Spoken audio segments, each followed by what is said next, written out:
290장 한 장 드리겠습니다.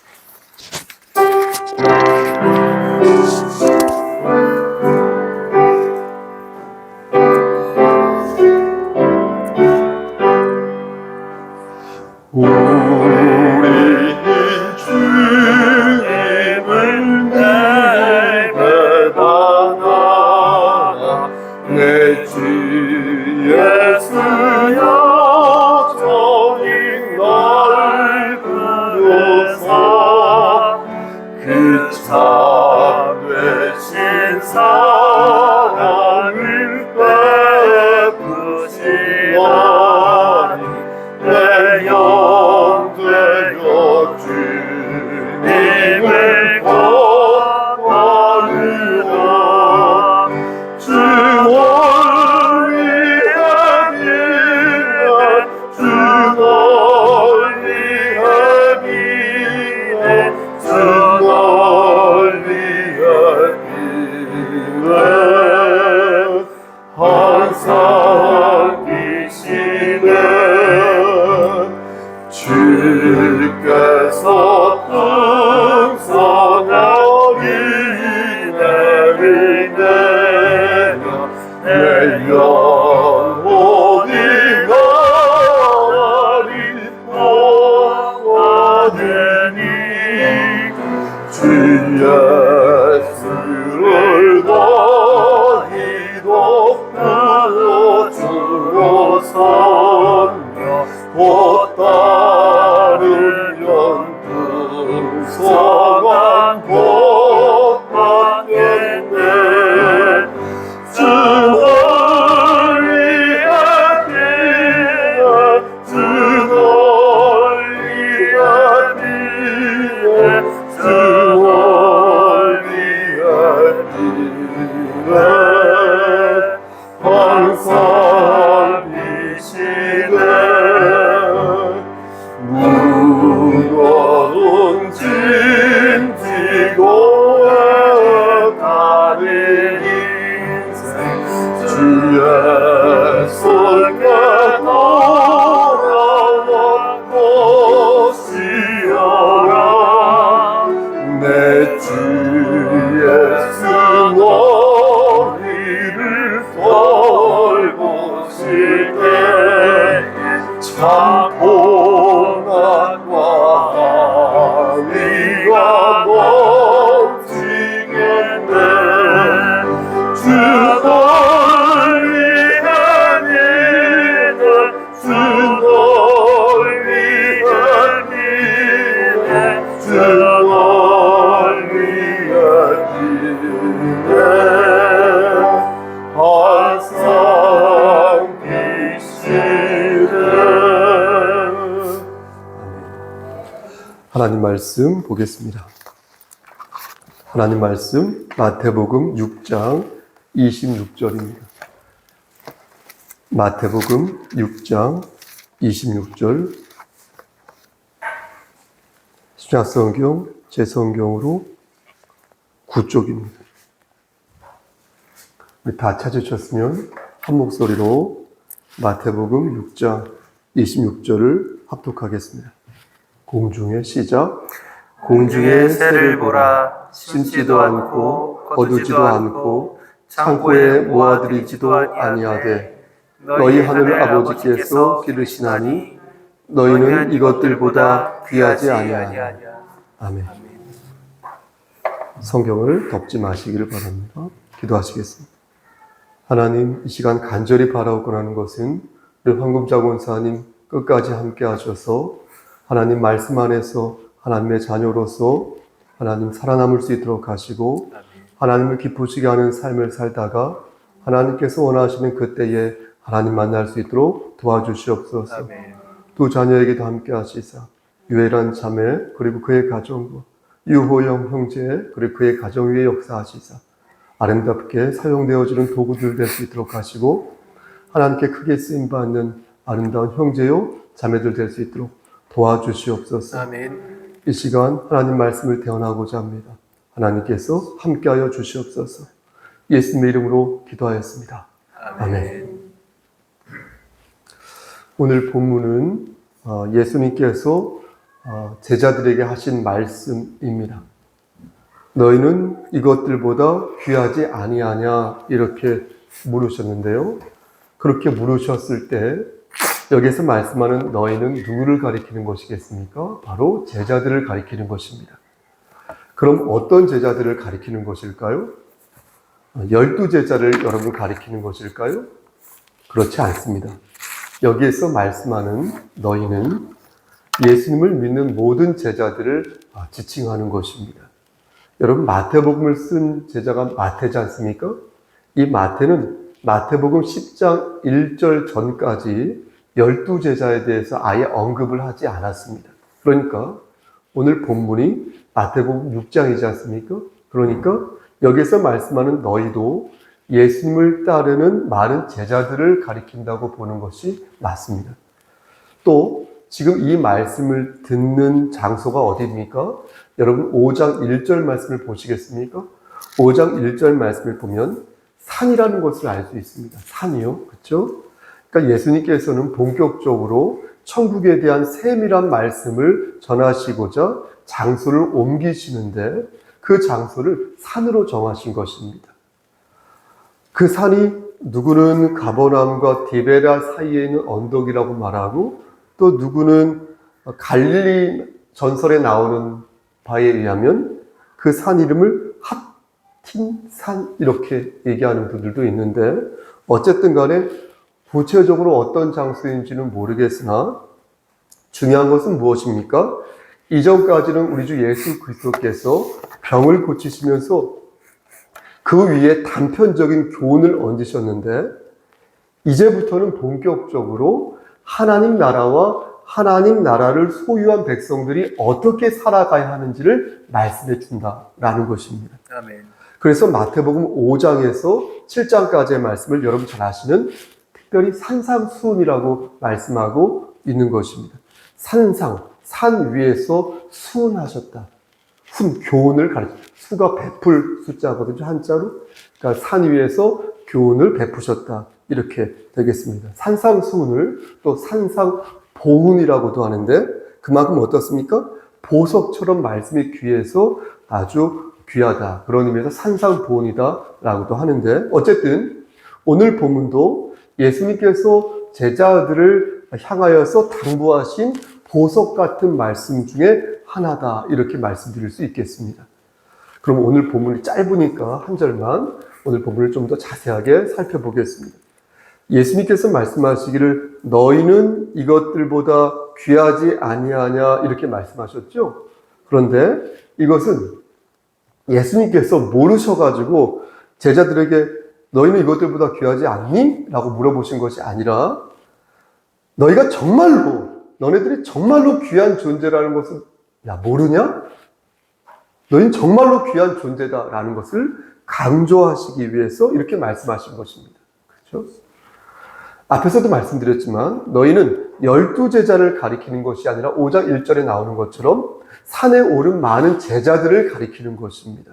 그런데 보십시오 여러분. 여기서 사용된 이 제자라는 단어가 완전히 이렇게 성장한 제자를 가리키는 단어가 아니라 다른 미성숙한 제자로서의 단어를 사용하고 있다는 것입니다.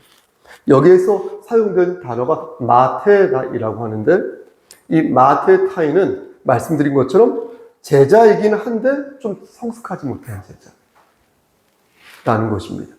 이 제자 마테타이의 어원을 찾아보니까 만다노라는 단어에서도 나왔더라고요. 이 만다노라는 것이 무엇입니까? 뭘 배운다는 뜻 아니겠습니까? 그러니까 무엇을 배우고 익히는 제자들, 그러나 아직 성숙하지 않은 제자들을 말하는 것입니다. 다시 말씀드리지만 무엇을 적극적으로 이렇게 배워야겠다는 마음을 가지고 있으나 하지만 아직 성숙하지 않은 사람들을 마데타이 이렇게 부르는 것입니다. 제가 이것을 여러분들에게 강조하는 이유는 이 단어가 앞에 있는 단어 있죠? 이 단어와 구분이 되기 때문입니다. 그러니까 오늘 말씀에서 예수님께서 하신 말씀, 이 말씀 예수님께서 하신 말씀인데 누구를 대상으로 하신 말씀을 우리가 알아야 이 말씀에 대한 교훈을 좀 더 가슴에 와닿지 않겠습니까?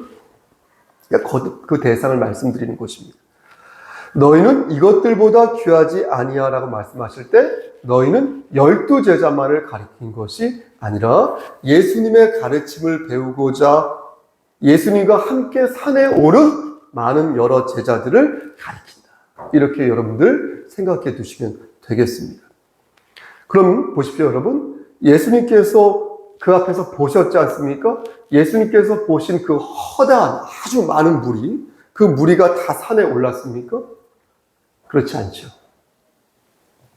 마태복음 5장 1절 말씀을 다시 한번 보시면 예수께서 무리를 보시고 산에 올라가 앉으시니, 그렇죠? 제자들이 나온지라 이렇게 말씀하고 있지 않습니까? 5장 1절에. 근데 우리말 성경에는 앞에 무리라는 말과 뒤에 제자들이라는 말로 구분하였었는데 원어 성경을 볼 때에도 그 단어가 말씀드린 것처럼 다르다는 것입니다. 앞에 무리는 오클루스라고 기록되어 있고요. 뒤에 나오는 제자, 말씀드린 것처럼 마데타이 이렇게 기록되어 있다는 것입니다. 여러분 생각해 보세요. 이 마태가 왜 이렇게 다른 단어를 사용하였을까요? 오클루스도 복수이고 마데타이도 복수이거든요. 그런데 왜 굳이 똑같은 단어를 사용해도 될 것을 왜 마태는 이 마태복음을 기록하면서 굳이 다른 단어를 여기에서 사용한 것일까요? 무슨 이유가 있을까요? 무슨 의미가 있는 것일까요? 저는 우리말 성경이 그 의미를 잘 보여주고 있다고 생각합니다. 여러분 생각해 보십시오. 많은 무리가 예수님의 이적을 보았죠? 정말로 많은 허다한 무리가 예수님의 이적을 보았습니다. 그렇죠? 마태복음 여러분 4장 23절부터 25절까지의 말씀을 보면 예수님의 행적을 요약하셔서 이렇게 말씀으로 기록하고 있는 것을 보게 되는데 뭐라고 말씀합니까? 천국 복음을 예수님께서 전파하시며 백성 중에 모든 병과 모든 약한 것을 고치셨다. 이렇게 말씀하죠. 그렇죠? 그러니까 각종 병에 걸린 사람들이 다 나은 것을 보지 않습니까? 아멘. 여러분 얼마나 그 광경이 역동적입니까? 그리고 얼마나 그 분위기가 그 상태가 뜨거웠겠습니까? 여러분 생각해 보십시오. 그래서 4장 25절 말씀을 보면 수많은 무리가 예수님을 따랐다고 말씀하고 있는 것 아닙니까? 그러면 그 수많은 무리가 모두 산에 올랐냐고요? 그렇지 않다는 거예요. 그 중에 몇 사람들만 산에 올랐다는 것입니다. 산에 있는 평지가 비좁아서 몇 사람들만 산에 올랐다고 생각하십니까? 그래서 돌아가면서 오늘은 네가 올라가고 내일은 내가 이렇게 말했다고 생각하십니까? 그렇지 않습니다. 마음만 있었다면 충분히 산의 평지에 올라갈 수 있었습니다. 예수님께서 배 위에서 말씀을 전하신 것처럼 그들이 만약 다 올라가기를 희망했다면 예수님께서는 여러 방편을 들으셔서 말씀을 듣는데 지장이 없도록 조치를 취하셨을 것입니다. 그래서 마태는 산에 오른 무리와 산에 오르지 않은 무리를 구별하여서 표기한 것입니다. 산에 오르지 않은 무리가 오클루스라고 하여서 예수님의 이적과 예수님의 그 감동적인 설교를 듣고 찾아온 무리라면 마데타이는 거기에서 하나 더 나아가서 그럼 어떻게 살지? 내가 이 말씀을 들었는데 내 삶의 목표를 어떻게 정하지? 앞으로 고민하는 그 과정에서 예수님의 말씀을 좀 더 가까이서 듣기 위해서 찾은 분이라는 것입니다. 저는 조심스럽게 이 모습을 수요 예배에 참석한 여러분들에게 찾습니다. 여러분들은 말씀을 듣고 한 단계 내가 좀 더 나아가기 위해서 아마 여기에 모인 분들 있을 것입니다. 물론 오해하지 마십시오. 착각이겠네요. 예배를 많이 드린다고 해서 그가 성숙한 그리스도인이라고 단언할 수는 없죠. 그럼 목사는 다 성숙하게 얼마나 예배를 많이 드리고 준비합니까? 하지만 그래도 여러분 생각해 보십시오. 하나님의 말씀을 사모하여서 그 말씀을 다른 사람들보다 내가 좀 더 많이 들어야겠다라고 생각하고 그렇게 하는 사람은 아무래도 좀 다르지 않을까요? 저는 물리적으로 볼 때에도 한 번 말씀을 듣는 것보다 2번, 3번, 4번 그 이상 듣는 그런 분들이 뭔가 다르다고 저는 생각을 합니다. 그 사람은 그만큼 하나님 말씀을 사모한다는 것 아니겠습니까? 한가한 사람들 없잖아요, 현대인들 중에서. 그렇죠? 그리고 그 말씀에 자신의 삶을 어떻게 해요, 여러분? 정조준하여 그렇게 살도록 노력하는 자가 아니겠습니까? 그러니까 성숙하다고 단언할 수 없지만, 성숙하지 않을 수 있어요, 그런 사람들도. 하지만 최소한 열정적인 그리스도인은 아닐까요? 분명 하나님 보시기에도 그들을 긴밀하게 아름답게 보시지 않을까 싶습니다. 더욱이 수요예배는 어떻습니까? 수요예배를 참석하고 참여하는 것도 어떻습니까? 사실 대단한 거거든요. 수요예배는 더욱이 어떻습니까? 하나님과 긴밀히 대화하는 시간을 갖잖아요. 그러니까 좀 다르죠. 그렇죠? 그러니까 하나님을 대하는 그 뭐라고 해야 될까요? 그 친밀함, 내밀함이라고 표현하는 게 낫겠죠. 내밀함, 그 친밀함이 좀 다르지 않을까요? 저는 다르다고 생각합니다. 사회학적으로도 이 무리를 설명할 수 있습니다. 예전에 한번 말씀드렸는데 우리는 보통 무리를 세 개로 구분해서 얘기를 하는데요. 사회학적으로 볼 때 우리 사회가 어떤 유형을 많이 갖느냐에 따라서 그 사회가 선진 사회냐 후진 사회냐로 나눠질 수 있습니다. 먼저 군중입니다. 매스죠, 매스. 군중, M-A-S-S, 매스, 덩어리. 이 군중은 어떻습니까? 덩어리, 비겠다고. 그 중심에, 마음의 중심이 없습니다. 사사로운 이익을 추구하는 그런 사람들이 많으면 그 모습이 매우 저열하여 마치 도적대들이 소요를 일으키는 것과도 같습니다. 이런 무리는 중심도 없고 원칙도 없어서 영악한 사람들에 의해서 이용되는 경우가 많은데 우리는 이렇게 부유하듯 떠도는 사람들을 조심해야 할 것입니다. 그리고 그런 사람이 되지 않기 위해서 노력해야 할 것입니다. 그리고 그런 군중 심리에 움직이지 않도록 주의할 것입니다. 두 번째는 관중입니다. 관중은 어떤 합리적인 이해를 추구합니다. 그래서 손해볼 짓을 하지 않습니다. 매우 합리적입니다. 그들의 마음속에는 이해 득실이라는 기준이 있어서 철저하게 자본의 논리에 입각하여 계산합니다. 그러다 보니 그런 공동체는 어떻습니까? 그런 사람들이 많이 모이는 공동체는 어떻습니까? 늘 날이 서 있어요. 마음을 줄 수 없어요. 거기에는 공동의 이익을 추구할 때도 자신의 이익을 먼저 생각하다 보니까 이기적인 모습을 보일 때가 많고요. 그런 무리는 도무지 헌신과 희생을 할 줄 모릅니다. 항상 날이 손바닥 뒤집듯이 자기의 이해를 뒤집습니다. 그런 사람들이 많이 모여있는 그런 집단입니다. 마지막으로 세 번째 무리는 대중입니다. 대중은 소위 집단 지성을 가지고 있어서 전체의 이익을 위해서 자신의 이익을 포기할 줄도 압니다. 의를 실천하기 위해서 자신의 이익을 포기하는 사람이 많다 보니 이런 공동체는 어떻습니까? 매우 도덕적이고 윤리적이어서 곳곳에서 우리는 많은 군자와 대인배들을 발견하게 됩니다. 그럼 하나님께서 원하시는 공동체는 어떤 공동체일까요?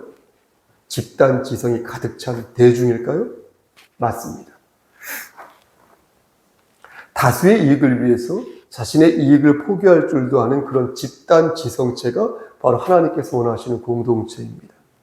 한 알에 밀알이 썩어져서 하나님의 크신 뜻을 이루는 공동체가 바로 하나님께서 원하시는 공동체입니다. 그럼 그런 사회가, 그런 공동체가 가능할까요? 여기서부터 하나님의 자녀들은 다시 말씀을 상고하게 되는 것입니다. 과연 하나님이 원하시는 집단 공동체가 가능할까요? 전 세계를 둘러볼 때 과연 하나님이 원하시는 국가가 존재하긴 할까? 평화로운 국가는 늘 평화롭고 부유한 국가는 늘 부유하며 그리고 행복과 번영과 기술이 있는 국가는 늘 그러한지 물을 때 그 어느 국가와 공동체도 그러지 못하다는 것을 우리는 단박에 알 수 있습니다. 분명히 알 수 있습니다. 왜 그럴까요? 왜 이 땅의 공동체는 완벽한 평화와 완벽한 행복을 구현하지 못하는 것일까요? 다시 처음으로 돌아갑니다. 예수님의 말씀을 듣기 위해 산에 오른 제자들은 성숙한 제자들이 아니었다. 사실 12 제자들도 그때는 성숙한 제자들이 아니었습니다. 우리도 마찬가지 아닙니까? 우리의 성숙함은 나날이 더해지는 것이지 한순간에 이루어지는 것이 아니지 않습니까? 하나님 보시기에 우리의 믿음은 늘 부족하지 않습니까? 그렇지 않습니까? 넘쳐나는 사람이 없습니다. 그럼 하나님께서는 이런 미성숙한 그리스도인을 내치십니까? 버리십니까? 포기하십니까? 툭하면 넘어지고 툭하면 길을 헤매서 자빠지는 우리를 보시고 믿음이 없다고 말씀하시면서 여러분 우리를 포기하십니까? 사랑하는 우리 성도 여러분, 오늘 본문은 그렇지 않다는 것을 가르친다는 거예요. 아멘? 아멘. 너희가 자꾸 열등감과 불안감에 빠져가지고 너희가 받은 은혜를 자꾸 망각하는데 그러지 말라고 가르치십니다. 이 말씀을 통해서. 그러지 마. 열등감에 빠지지 마. 불안함에 빠지지 마. 무기력함에 빠지지 마. 너희는 소중한 존재. 이렇게 말씀하십니다. 왜 불안해? 왜 두려워해? 왜 걱정해? 혹시 너의 걱정이 너의 욕심에서부터 온 것이 아닌지 한번 돌아봐. 혹시 너의 두려움이 말씀대로 살지 못하여서 생긴 두려움이 아닌지 돌아봐. 공중의 새를 심지도 않고 거두지도 않고 창고에 모아들이지도 아니하되 너희 하늘 아버지께서 기르시다니 너는 이것보다 귀하지 않아. 이렇게 예수님께서 말씀하신다. 아멘. 아마도 예수님께서는 제 생각이에요. 그때 산에서 이렇게 올라와서 말씀을 이렇게 듣는 그 여러 제자들의 얼굴을 다 보셨겠죠. 그렇죠? 얼굴 보시면서 그 얼굴 중에서 야, 이거 뭐 먹고 살지? 나 이거 어떻게 살아? 이게 고민하는 얼굴들을 아마 보지 않았을까 싶습니다. 예수님 눈 가리고 설교하신 거 아닐 거 아니에요. 내가 지금 예수님의 말씀을 들으러 산에 오르기는 하였는데 당장 예배 끝나고서 집에 가면 할 일들이 태산같이 쌓여있는데 내가 이런저런 일을 해야 하는데 내가 우리 가족을 이렇게 부양해야 하는데 내가 내 남편과 아내를 이렇게 건사해야 되는데 아이들을 별의별 생각을 하는 그런 고민하는 얼굴들을 예수님께서 보셨을 것입니다. 예수님께서 그 얼굴을 보시고 그 얼굴을 향하여 말씀하시기를 27절부터 33절에 뭐라고 말씀하셨냐면 믿음이 작은 자들아 이렇게 말씀하신 거예요. 믿음이 작은 자들아 너희가 염려하여 무엇을 먹을까 무엇을 마실까 지금 하는데 그런 것은 다 이방인들이 구하는 것이다. 너희는 그렇게 살지 말아라. 너희는 먼저 그의 나라와 그의 의를 구하라. 그리하면 하나님께서 이 모든 것을 너희에게 더할 것이다. 아멘. 이렇게 말씀하셔요. 그들을 보면서. 사랑하는 성도 여러분, 저는요, 지금도 우리 아버지 하나님께서 이런 방식으로 저와 여러분들을 보고 계시다고 믿습니다. 그리고 저의 입술을 통하여서 당신의 말씀을 들려주고 계시다고 저는 믿습니다. 이 말씀은 여러분들만 받는 말씀이 아니라 사실 여기 서 있는 저도 받는 말씀입니다. 저 역시도 달게 받아야 할 말씀입니다. 너희는 새보다 귀한 존재이니 내가 너희를 포기할 것이라고 생각하지 말아라. 성목사 너는 두 주인을 섬기는 자가 아니니 공연히 근심과 걱정으로 너의 삶을 채워서 너의 시간을 허비하지 마라. 왜 쓸데없는 것에 허비하냐? 아깝지 않냐? 너희는 먼저 하나님의 나라와 하나님의 의를 그리하면 이 모든 것을 너희에게 더할 것이니 너희는 근심하지 마라. 너희는 마음에 근심하지 말라. 하나님을 믿으니 또 나를 믿으라. 내 아버지 집에 거할 것이 많도다. 그렇지 않으면 너희에게 일렀으리라. 내가 너희를 위하여 거처를 예비하러 가노니 가서 너희를 위하여 거처를 예비하면 내가 다시 와서 너희를 내게로 영접하여 나 있는 곳에 너희를 있게 하리라. 내가 어디로 가는지 그 길을 너희가 아느니라. 요한복음 14장 1절에서 4절 말씀 마칩니다. 예수님께서는 분명히 저와 여러분들에게 말씀하셨습니다. 하나님을 믿으니 나를 믿으라. 내가 모든 것을 책임질 것이다. 모든 것을. 그러니 너희는 먼저 그의 나라와 그의 의를 구하라. 그의 나라와 그의 의만 구하라는 것이 아니라 먼저 구하라.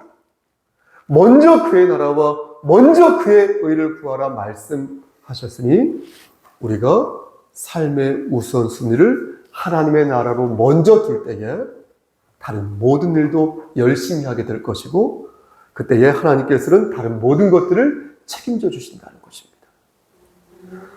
그럼 그 다른 모든 것들이 뭐가 있을까요? 저는 건강이라고 생각합니다. 남편의 건강. 그렇죠? 또 아내의 건강. 내 자식 새끼의 건강.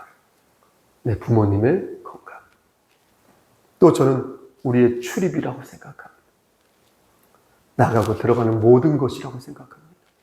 그 안에 물질도 있고 권력도 있고 명예도 있고 다른 모든 이해도 있을 것입니다. 지금 여러분들에게는 그렇다면 삶의 우선순위가 무엇입니까? 여러분 잘 들으셔야 돼요. 혹시 제1순위이어야 할 하나님 나라를 혹시 2순위나 3순위로 두셔서 여러분 혹시 다른 복들을 받지 못하고 있는 상태는 아닙니까? 솔직히 생각해 보세요. 믿음이 작은 것을 핑계로 하여서 자꾸만 무엇을 먹을까, 무엇을 입을까 여러분 혹시 고민하고 있지 않습니까? 많은 사람들이 수입을 걱정하면서 지출을 줄이고 있습니다. 그럼 헌금을 줄여야 한다라고 말하고 이제 그만 헌신해야겠다고 말합니다. 답답한 얘기, 어리석은 말. 그는 누구보다도 자신의 본 모습을 알고 있을 것입니다. 자신이 궁핍한 이유가 하나님께 헌신해서가 아니라 헛된 욕망과 헛된 망상 때문이라는 것을 그는 알 것입니다.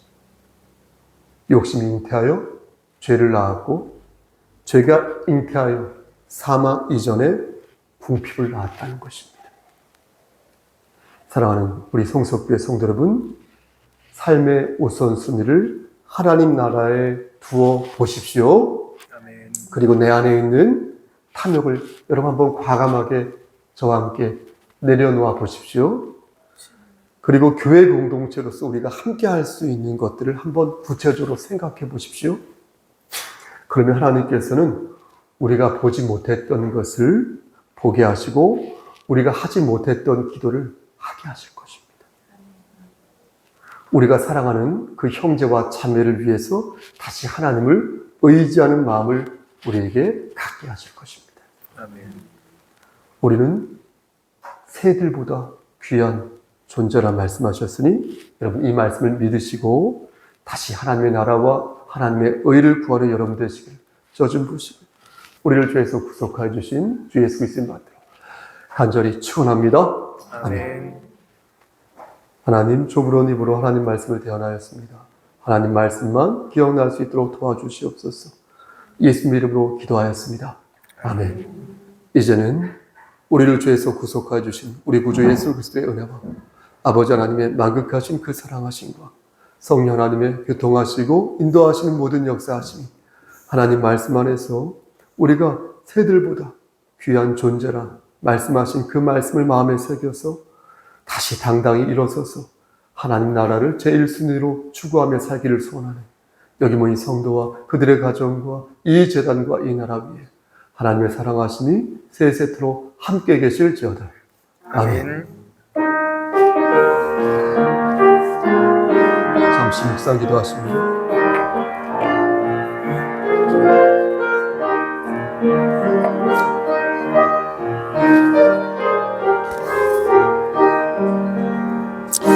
아버지 도와주시옵소서. 아버지